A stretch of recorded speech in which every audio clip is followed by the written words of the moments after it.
Is the Mike Romai Show.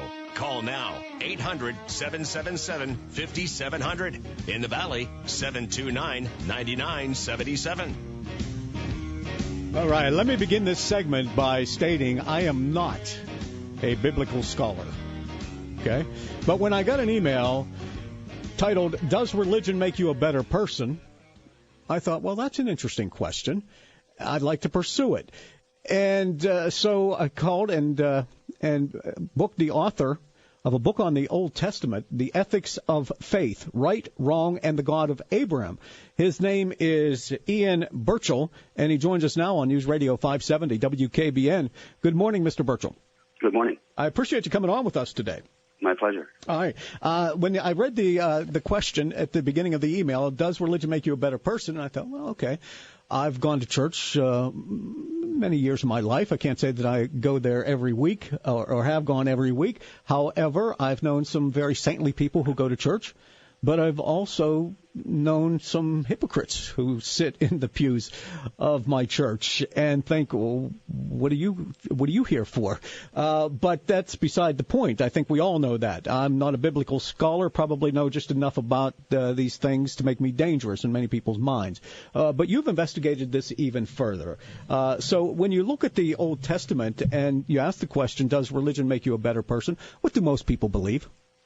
Well, the thing is, Mike, that I believe most people believe that religion does make people better, even people who claim not to be particularly religious themselves. I hear people say things like, well, I'd like to raise my children with some form of religion, to go to church sometimes because that's the source of right and wrong, the source of morality, and I think that's something that's really highly questionable. What do you, as a talk show host for the last 30 years, I've heard many people quote biblical scripture as justification for what they're doing or what we as a nation should be doing. What messages and I suppose what directions should we take from this book? Well, I think actually we should take no direction from it, to be honest. We're talking about the foundational text of monotheism, and that's what we usually call the Old Testament. There are a few stories, tales, and it doesn't really matter if we take them literally or allegorically. There are a few from which we might take a few lessons of right behavior or goodness, but the majority is really quite horrific, and I think it really needs to be read quite carefully by people who say they believe that's the source of morality, but don't really have much of a deep understanding of it. Do most people who attend church or synagogue, wherever they go to practice their faith, do you think that they understand the allegoric nature of some of these stories? Well, probably, statistics can tell us all kinds of things, and sometimes the truth. But in the United States, for example, which is it's a particularly faithful society compared to most Western societies, statistics and surveys show that about 40%, and sometimes a bit higher, actually take the stories from the Bible literally. So that would suggest that the rest think that they're stories that are allegorical from which you can take some lessons. But from my perspective, whether you take them one way or the other doesn't really matter. The question that I want to pose is, can we take anything of these from these stories as valuable lessons to, let's say, to teach our children about right and wrong? And your conclusion is no? My conclusion is, by and large, no. You brought up something a moment ago about political leaders and using certain quotes and whatnot, and suggesting that this is the way the nation should go, and that's where sometimes this can become particularly dangerous. Now, we certainly can see that very evidently when we look at the extremist Islamic states like Iran, for example, or the Taliban in Afghanistan. But religion, because it is very absolutist, especially monotheistic religion, if taken seriously by political leaders, can lead a nation down a very, very horrific path. Do you think that the founders of this nation saw that, and that is why they decided to stay far away from the concept of theocracies? I'm not really sure that they saw that as a wicked potential, religion as a wicked potential in terms of taking the nation in the wrong direction. By and large, I believe they were theists generally, but that's a often debated topic. But I think largely the wise men such as Thomas Paine and Thomas Jefferson, who wanted to separate religion from the state, did so because they saw it as quite divisive, even in a newly formed republic, which was by and large most of the people were Christians of one sort or another. another, but not of the same congregations, so that you had Roman Catholics and Presbyterians and Congregationalists, and having any sort of, as they called it back then, established religion would favor one over the other. And even though these were all different Christian communities, the religion divided them and had a potential for dividing them at a time when unity was of paramount importance to these leaders. Our guest is Ian Burchell. He is the author of The Ethics of the Faith, Right, Wrong, and the God of Abraham. We're going to explore this more, and we will take your phone calls as well at 800-777-5700 or 330-729-9977. Does religion make you a better person? Does it depend on what you call your religion? You Christian? You Jew? You Islam? What is it, and whose is better, if there is a better one? When you look at the Old Testament, are they all paths to the same destination? Is it good, what you've read? Is it something that we should pattern our lives after and raise our children to about this? More with Ian Burchell coming up on News Radio 570 WKBN. 16 after 8 at News Radio 570 WKBN. Ian Burchell is our guest. We're talking about religion and whether religion makes you a better person. And couldn't come at a better time. In the Christian faith, we're right smack dab in the middle of Lent. And at the movie theaters, Hollywood has a fascination with religion as well, with Noah being released today. The Son of God is out there in the theaters, and Is God Dead is also another one of those movies that we deal with. When you talk about people's interpretation of the Old Testament, what do we see? Because sometimes when I take the Noah story as an example, and God spared Noah and his family and the animals and all that stuff, but millions of people were killed by the great flood. And if we believe that God was angry with his creation because they turned out, like parents sometimes say, well, it didn't turn out the way I thought they were going to turn out. But in this case, God decided to kill all of them and start over again. And if you take today's example, where they had a mudslide out in Washington State and a lot of people were killed by it, people will literally use that and say, well, you know what, this is because the United States has turned against God and he's showing his vengeance. Yeah, we had some examples of that with Hurricane Katrina and some of the very well-known TV preachers saying such things. The Noah story, as you bring up, is interesting, particularly now since the new film is coming out. And again, here's something that it's fascinating that millions and millions of people can still believe that this was literally true, that the entire earth was destroyed except for one man, his wife, his sons, and their wives, and then two of every animal on this tremendously large boat. But if we just dismiss that and say, well, look, we're not going to take that as literally true, as I think most people, even in a religious society like the United States, say, well, it's a story. Well, let's look at the story and see what we can learn from that in terms of the goodness, the ethical behavior of this Almighty God. The story tells us that the creation of God had become irredeemably wicked. That suggests that this infallible God made a mistake of some sort. But let's go past that and say, okay, they had become wicked, except for this one man, Noah, and his small family. It's really, so the solution to that was to actually just kill everybody except for this small group of people. And if you just you think about this story, you think, well, that's pretty horrific. I guess it's somehow legitimate to get rid of those irredeemably wicked people. I'm not so sure that drowning them is really the solution, but let's say that it is. There must have been on the earth at that time some children. There must have been children who were 5 years old, who were 3 years old, who were 2 years old, who had no capacity for being wicked or evil. Perhaps they'd grow up wicked, and God knew they would. Who knows? There must have been at that time on the face of the earth some mentally disturbed people. There must have been many handicapped people, some old people. There must have been many, many women with children in their wombs, and all of these lives were destroyed. So what it really comes down to, when I look at this ethically, is a father, a loving father, supposedly, but an all-powerful being at least, deciding to destroy everything because a certain percentage of that everything was wicked. So it's really, if you want to call, collective punishment for the sins of possibly a few. And we find story after story like this in the Old Testament. Mm-hmm. And where do you? We're talking with Ian Burchell. He's the author of the book we're talking about, which has to deal with the good, the bad, and the God of Abraham. The Ethics of the Faith is the name of the book. How do you come to this conclusion? How do you come to this book as far as your research is concerned? Because people will say, well, he's an atheist, he's an agnostic, and he's just there to criticize religion. Well, look, I'm not going to disguise the fact that I am an atheist. I was raised as a Roman Catholic, and I came to my lack of faith at a relatively young age.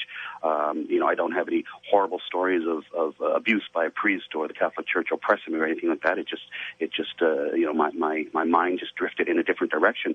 But what I sought to do in this particular book was not to write it as in any way refuting the stories as being true or the existence of God or anything like that. It's really just an analysis of right or wrong based on a very simple Epicurean maxim, and that is neither harm nor do harm.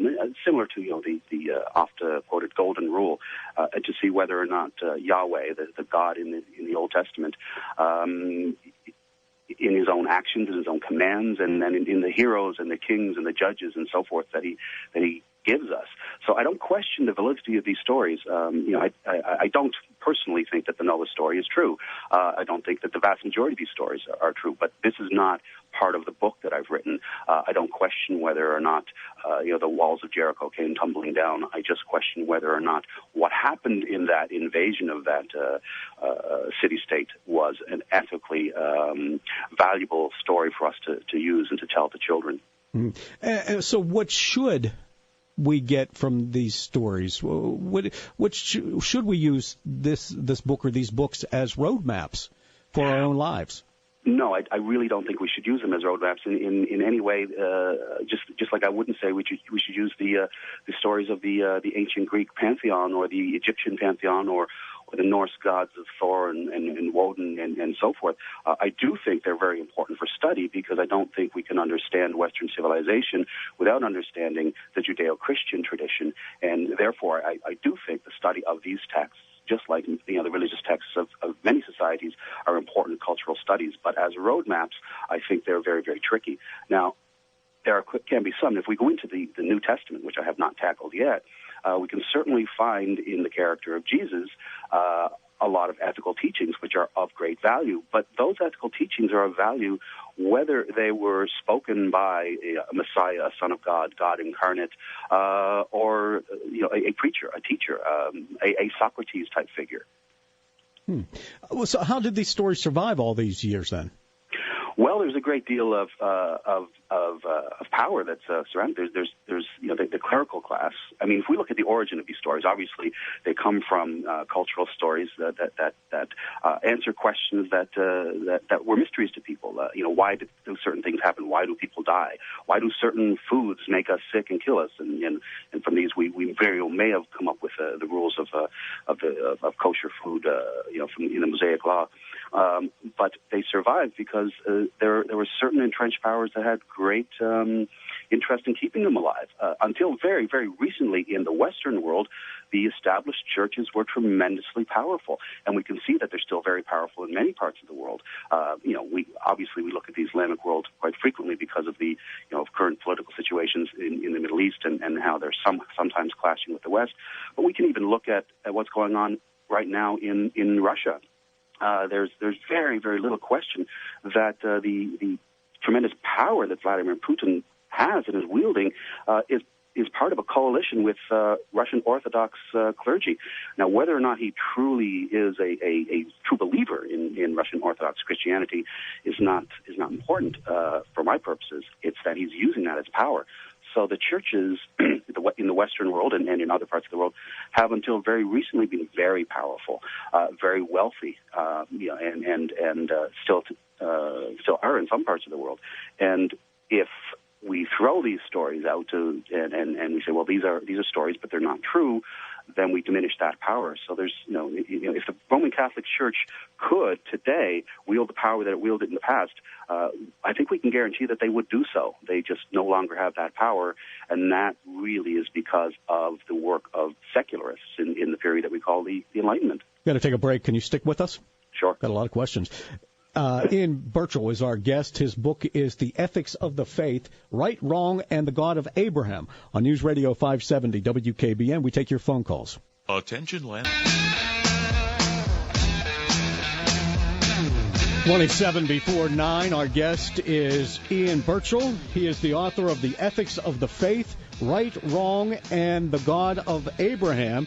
Takes a look at religions, to put it correctly, Christianity, Judaism, and Islam, all based on the same principles and even share many fundamental similarities, all based on the book based on the God of the Hebrews, patriarch Abraham. Each religion, despite its similarity with the other two, claims to be absolute and claims to give a strong moral compass to those who believe in it. But are those claims justified? Does religion make you a better person is the question we are asking. And from the book of the Old Testament, we've been talking with Ian Burchell about that. You had mentioned, let me see where we left off there. You were talking about Russia and Putin and Crimea and what's going on there. So a lot of the people in the United States came from Eastern European countries, have vested interests there and concerns about what's going on there. Do you think that a lot of what plays out globally has religion as its basis? Well, I think less and less this is true. It's still dangerously important in some regions of the world, but if we look historically, it until very, very recently, in the last couple of centuries, it's been very, very central to an awful lot of political, cultural conflicts and clashes. But there is, again, there's a religious element even in this situation in the Crimea. If we look at, for example, Huntington's essay on the clash of civilizations, he draws a bit of a line between Orthodox Christianity and Latin Rite Christianity, which more or less runs right through the Ukraine and Crimea. I don't believe that's primarily the issue there, but importantly, a lot of the power that Putin has come from his coalition with the Orthodox Church in Russia, and this has really allowed him to position himself very much in the same seat as the czars of old. When I was promoting that you were going to come on the show today and talked about Christianity, Judaism, and Islam, I said that these are three paths that supposedly lead to the same place. But depending on what religion that is, you believe yours is superior than the others. Yes. That's one of the essential problems with monotheism as we see it. And if we look right back to the origins, very essential element of monotheism as it developed was the idea of a particular chosen tribe. And if we go back, this chosen tribe was the tribe of the Hebrews. But then even within the foundational texts, the Hebrews became separated, the 10 lost tribes of lore, because they lost favor with their God, with Yahweh. And then if we continue through history, we then have Christianity evolving later on, and the Christians started to see themselves as the chosen, and all the others were not the chosen, including the original chosen, that is the Hebrews, because they refused the Messiah. And then several centuries forward, we have Islam becoming the new chosen. But this is an essential element of monotheism, that there has to be a particular in-group, and that means everyone else is in the out-group. And even within each of these three major branches, there are all different sectarian divides within Christianity, within Islam, and less importantly, within Judaism. And you mentioned earlier that you were raised Catholic, as I was, but I learned at a very young age that a lot of other Christian groups don't consider Catholics to be the same. Well, absolutely, and if we look at the last election in the United States with Mitt Romney, the question, is a Mormon really a Christian? Mm-hmm. If you say you believe that Jesus Christ is the Son of God, then I guess that makes you a Christian. But there are lots of other Christians who say, well, no, you're not a real Christian. There are lots of evangelicals who will say Roman Catholics are going to hell, along with the Jews, the Muslims, the Buddhists, and all the other non-evangelical Christians and so forth. So it's not just a matter of divides, amongst the three major monotheistic faiths. There are many divisions within. If we are on a search for a particular religion or supreme being, what is that search, and why do we do it? Is it that we're trying to make sense of all this? Well, I think that's what it is. If we look at religion really in its origins is it's proto-scientific, it's proto-philosophical. It's a search for answers to questions that we don't have those answers. Now, in many cases, we actually do have the answers. We know why shellfish is particularly dangerous, because it can become poisonous after just a few days in an unrefrigerated environment, and it can make you sick and even kill you. But thousands of years ago, there was no understanding of bacteria, of germ theory, of food poisoning even. So we come up with ideas of these particular fish being damned by God, so we don't eat them. We didn't really know anything about weather patterns and systems, so the Greeks come up with ideas of Poseidon controlling the seas, and him being rather capricious and moody, and sometimes he put a storm because he created a storm because he was angry at particular people, or sometimes he was just in a bit of a mood. But we understand that this is not true. But the stories of religion they're stories of who we are and who we've been as humanity, and they are stories of searching for answers. But I think in the modern day, particularly with modern weaponry, if we could, if we were to take these stories as seriously as they have been traditionally in the past, it can be especially dangerous, and we can actually look at certain parts of the world where it is playing out in a very dangerous way. Ian Burchell is our guest. He is the author of a book about the Old Testament. It is called The Ethics of the Faith, and we are taking your phone calls at 800-777-5700 or 330-729-9977. So when we're taught about Sodom and Gomorrah, the Tower of Babel, Noah's Ark, as we mentioned earlier, the walls of Jericho, we're supposed to read these and take the message from them that these people veered off the path of righteousness, and this was the result. This was their penalty for doing so. Well, yes. Again, Sodom and Gomorrah is another very interesting one, and it's a very well-known story, sort of. A lot of people think they know the full story of Sodom and Gomorrah. The people in these cities were, again, they had become licentious and wicked, and therefore God had decided that He would just destroy them all. Abraham had a bit of a negotiation with God, saying, "Well, if I can find 10 righteous souls in these cities, can you spare them, on behalf of the righteous?" And in the end, He decided to destroy the cities in any case. So we look at it and say, well, these are people who are being punished for their sins. Now we look and say, again, similar to the Noah story, was everybody in these towns wicked? Were there not children in these towns? Were there not old people in these towns? Were there not disabled people in these towns? Were there not women in these towns that were, again, pregnant with fetuses in their wombs that were destroyed with fire from heaven? We look at other elements of the story where the angels come to Lot's house. And the wicked men of the town bang on the doors wanting to rape these angels, and Lot refuses, but instead offers his virgin daughters. Well, this one man was the only one that God decided to save from these towns where they had become irredeemably wicked. Well, that's a rather wicked thing to do. So what can we learn from that?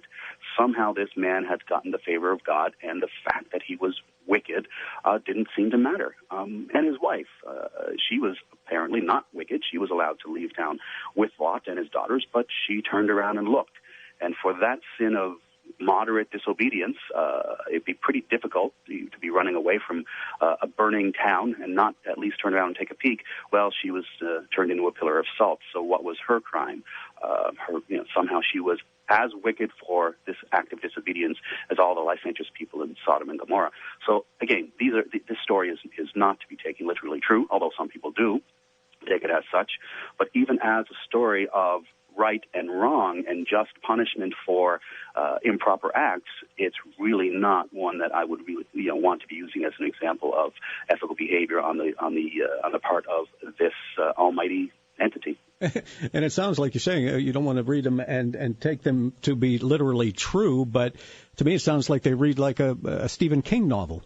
Well, they really are horrible in many of these cases, and they're fascinating stories. And this is also part of the reasons why they last, they continue. As I said, there has been traditionally a lot of power that the churches and the clerics and the imams and the priests and the popes, they've held a lot of power and a lot of wealth, and keeping people's minds and their souls shackled has been part of maintaining that power. But they're also very interesting stories. I myself will go see that new movie with Russell Crowe about Noah, not believing for a second that this story is true, and not even believing that it's a valuable ethical tale, but it's an interesting story. Mm-hmm. It sounds as though the God that you've discovered through your research is a vengeful tyrant. Well, this was always known when people were kept in fear, and we've tried to. The churches have softened the rhetoric of it, but God hasn't sent a prophet to say, "Look, I've changed my mind on all these things in the past." It's tremendously vengeful. When I was a child, I wasn't raised with the rhetoric through the nuns in school and the priests in the church saying that I must fear God. But certainly, my parents were taught that was essential in the Catholicism in which they were raised. That fear of the Lord is really central to your faith. And if you look in the foundational text, that is there. You will find the word fear a whole lot more than you'll find the word love. Ian Burchell is our guest. The Ethics of the Faith, Right, Wrong, and the God of Abraham is the book that he has written. And let's take a couple of phone calls for our guest. And if you choose to give us a call and ask a question, feel free to do so. Joe in Berlin Center, good morning. Yeah, good morning.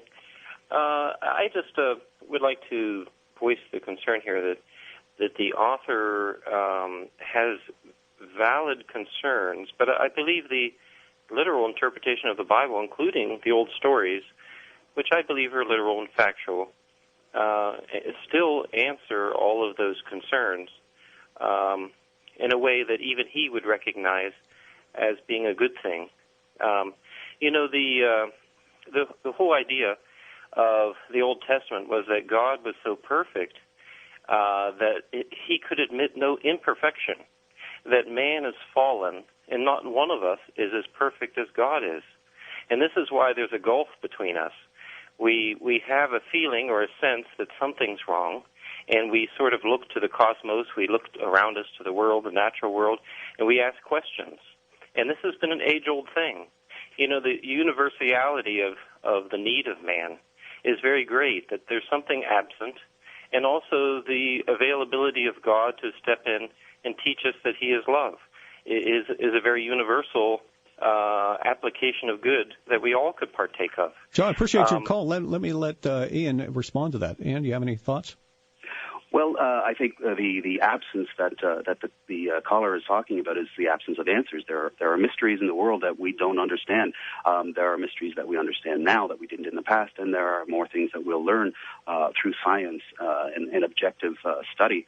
But the notion that God, Yahweh, the God of the Old Testament, is perfect and we're imperfect, although we were, according to the book, created in his image, and that has created a gulf is very questionable, because if we read the book, and this is really important, we have to read it, the picture of Yahweh is clearly, it's the picture of a man. This is a man-created character, and very imperfect, very vengeful, quick to anger, very jealous, chooses sides, and with really a highly questionable sense of justice.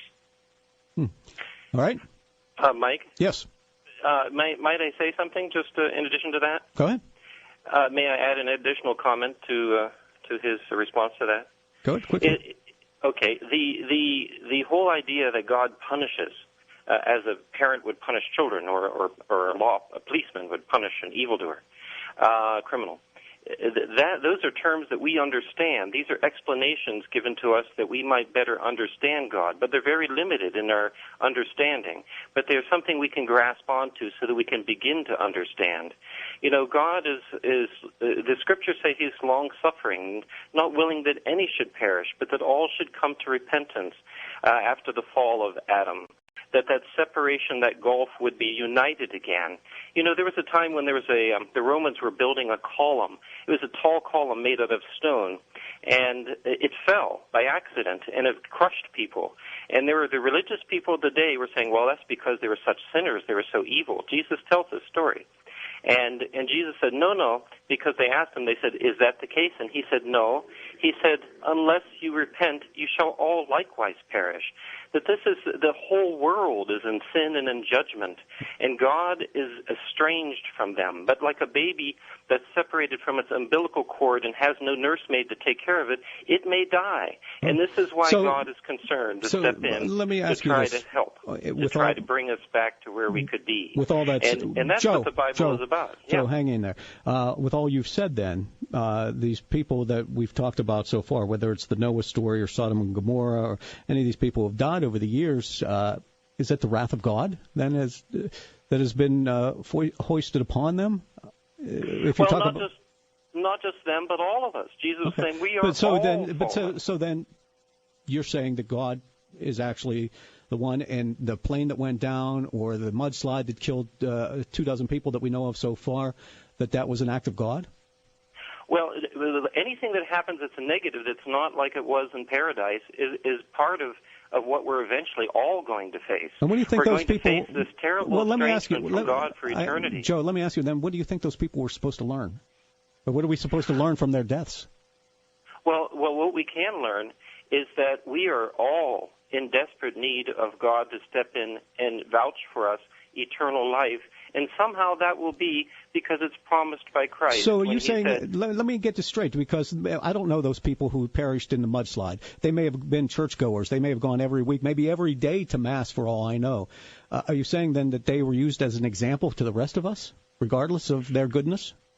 We can use ourselves as examples. Well, no, I'm just asking if what you say is true and literal. I'm just trying to make sense of it. Well, I believe all the stories in the Bible are true and literal, but they all point to one direction, in that we all are in need of some type of salvation. Right. All of us, even babies. All right. Thank you for the call. Ian, any final thoughts on that? Well, he brought up a couple of times. He didn't use the term original sin, but he did mention Adam and Eve and the gulf between us and God. And if we look at that original sin, wherein the first two people, again, he claims that he thinks this is literally true, but whether it is or just a story, it doesn't matter in terms of the lessons that we might learn from it.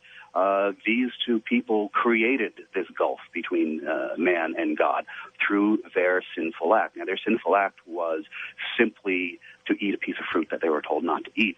But to look more deeply, these were people who didn't know anything. They were children. And this fruit was dangled very temptingly in front of them. And not only that, it says right in the book that a serpent, and it's important that there's no association between this serpent in Genesis and Lucifer or devil or Satan or any such creature. It just says that he was the subtlest, that is the cleverest, most intelligent creature that God had put in the garden. So this most intelligent creature just went over and said, why don't you try that fruit over there? That was a very, very difficult temptation for them to resist. And, they were disobedient, if we take the story as being true or allegorical. They ate of the fruit, and they were punished, and they received very severe punishment. And as far as we can see, lived and died with no hope of redemption. That was it. The punishment was eternal until they died. And if we take the Collar beliefs, because he's a Christian, I believe, they would suffer in eternity until, I guess, Jesus came and redeemed them through his suffering.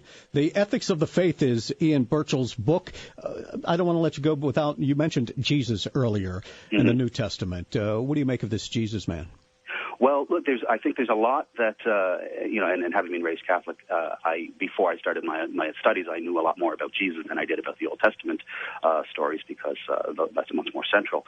And there's a lot to be learned from this character, and there's a lot to be learned from a lot of characters in history and mythology and literature.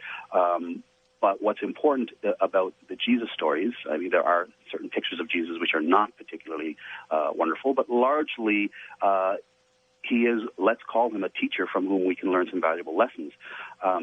But importantly, it's made very clear, at least in the Gospels as we've been given them, and certainly in the central beliefs of Christians, that this person, Jesus, was not just the Son of God or just a prophet of God, but was indeed God himself, so that Jesus and Yahweh of the Old Testament are in fact the same being.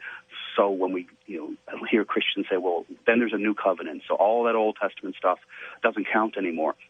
Well, if you believe that central narrative of Christianity, then the God who drowned all the children, and the God who set people aflame in Sodom and Gomorrah, and the God who commanded the slaughter of untold millions of people, that was Yahweh, that was Jesus too, if you believe that. The Ethics of the Faith, Right, Wrong, and the God of Abraham. Ian Burchell is the author. I guess you can get it at Barnes & Noble and Amazon and probably wherever you buy good books, right? Pretty much, yes. Definitely Barnes & Noble and Amazon. Yeah, very interesting conversation. I appreciate you being on with us to talk about it. My pleasure. Thank you, sir. Ian Burchell on News Radio 570 WKBN. Does religion make you a better person? You know that $500 damage deductible you have on